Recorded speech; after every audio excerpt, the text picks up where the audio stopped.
Hey YouTube, it's ICU and welcome to the 114th episode of Best Tech Info and Rumors.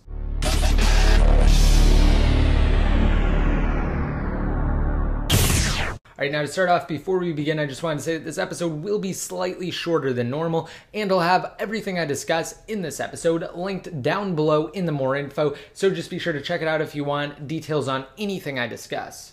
Now also, I'll go over the giveaways more towards the end of this episode, so just be sure to stick around for that. Alright, now first up, earlier this week, Apple seeded iOS 6.1 Beta 2 to developers. Now the latest beta firmware carries a different build number over the previous version, suggesting minor changes and improvements. Now, of course, this first 6.1 beta was seeded to include a method of implementation for Apple's new in-house mapping service. So now developers who are interested in including map functionality into their applications will be able to do so with the release of iOS 6.1. It also offers minor changes to the Safari web browsing app and brings improvements to how Passbook handles boarding passes. Of course, if you're a registered developer, you can certainly download iOS 6.1 Beta 2 through Apple's developer iOS portal right now. Alright, now next up, I just wanted to briefly go over the jailbreak for 6.0.1. Now, in last week's episode of Best Tech Info and Rumors, I did go into depth on the difference between a tethered and an untethered jailbreak, and essentially just the overall jailbreak status for 6.0.1. So if you guys want all the details, just be sure to check out the previous episode of Best Tech Info and Rumors. In this episode, however, I just wanted to discuss a new utility that was recently upgraded to include support for iOS 6 and 6.0.1, and I also wanted to go over an issue that a lot of you are encountering with Redsnow. So first up, iHateSnow did update his popular utility Snowbreeze to version 2.9.7. Now this updated version, again, does bring iOS 6 and 6.0.1 support. So for those of you who have tried Redsnow and haven't been able to get it to work, or maybe you're looking just for an alternative, you should definitely check out Snowbreeze. It lets you install Cydia on the latest 6.0.1 firmware, and it also preserves your baseband. So for instance, if you have an iPhone 4 with an older baseband that's supported by UltraSnow, you can use Snowbreeze to create a custom firmware, restore to 6.0.1, and jailbreak it while still maintaining that lower baseband, so you can then use UltraSnow to unlock. Now, while I didn't create a jailbreak tutorial on YouTube or on Best Tech Info, the staff of jailbreakingios6.com put together a great and in-depth tutorial for how to jailbreak using Snowbreeze and create a custom IPSW. So just be sure to check out their post. I'll link to it down below in the more info. Alright, and for those of you who are having any issues with Redsnow, there's a simple solution that will address probably about 95% of the issues. So what you want to do first is take your iPhone or iPod Touch, plug it into your computer, back up inside of iTunes, restore to a clean version of 6.0.1, and it's recommended that you actually download the official IPSW and point iTunes toward it. And then next from there, once you're on a clean version of 6.0.1 without anything on it, what you want to do is jailbreak using Redsnow, and then once it's finished the jailbreak and once you've performed the boot now option, you have Cydia, then go back inside of iTunes and simply restore from your backup, and you'll receive all of your information and data that way. So just be sure to test that method if you're having any issues with Redsnow, and while it might be a minor inconvenience, it will definitely save you some frustration in the long run. Alright, next up, according to DigiTimes, which cites an article from the Chinese Commercial Times,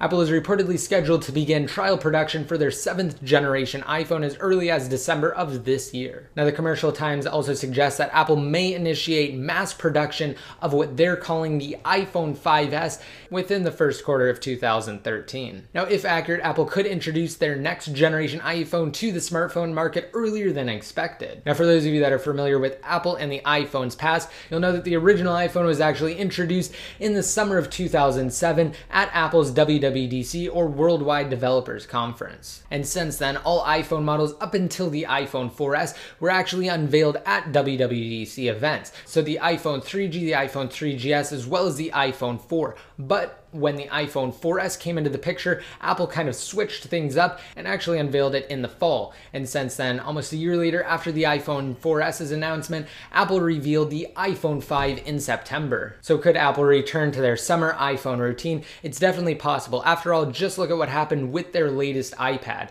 The 4th generation iPad was actually released about 7 months after the 3rd generation iPad was announced. Now, although the Commercial Times doesn't have the best track record, it's likely that Apple is at the very least testing their next generation iPhone. All right, moving on, towards the beginning of this week, MarketWatch posted an article suggesting that Samsung has actually increased prices of Apple's A series processors by 20%. And even though Apple's A6 and A6X chips are entirely their own design, from their in-house chip team, they're continuing to rely on Samsung to actually supply them with the new processors. Now, although the report from earlier this week suggested that Samsung raised the prices of their A series chips, that's probably not the case, because according to a new report that cites an unnamed Samsung official, they simply cannot raise the price of the processors in the middle of their contract with Apple. Next up, yesterday in a report from the Wall Street Journal, Google is actively developing their iOS Maps application and getting it ready to submit to Apple's App Store. Now, while a test version of the upcoming application has reportedly been distributed, Google still needs to improve the app that's set to rival Apple's own mapping service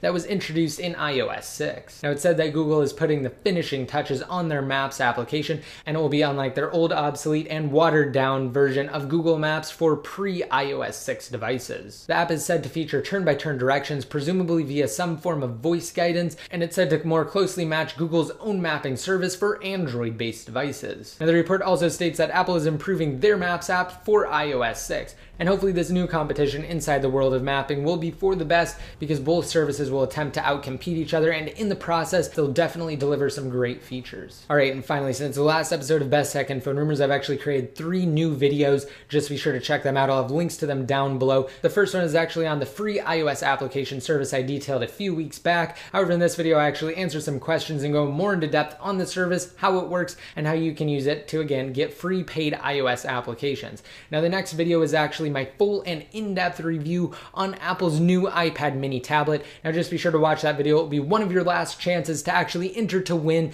the brand new iPad mini tablet, which you can do on any of my videos, and it's actually coming to a conclusion this weekend. So if you want to enter, just be sure to rate the videos up and leave a comment down below in the comment section with the key phrase iPad mini giveaway. All right, in the last video I actually posted today, it was my Call of Duty Black Ops 2 care package unboxing video. Now, just be sure to watch that video if you guys want to see what's included in the care package, and if you want a chance to win your own copy of Call of Duty Black Ops 2. And also, a new winner has been selected to receive the 5th generation iPod Touch. Their YouTube username is on the screen now, and if they don't contact me by the next episode of Best Tech Info and Rumors, again, I'll be forced to select another winner. All right, now that's it for this episode. I hope you guys liked it. Don't forget to rate it up if you did, and hit that subscribe button to be notified every time I release new videos.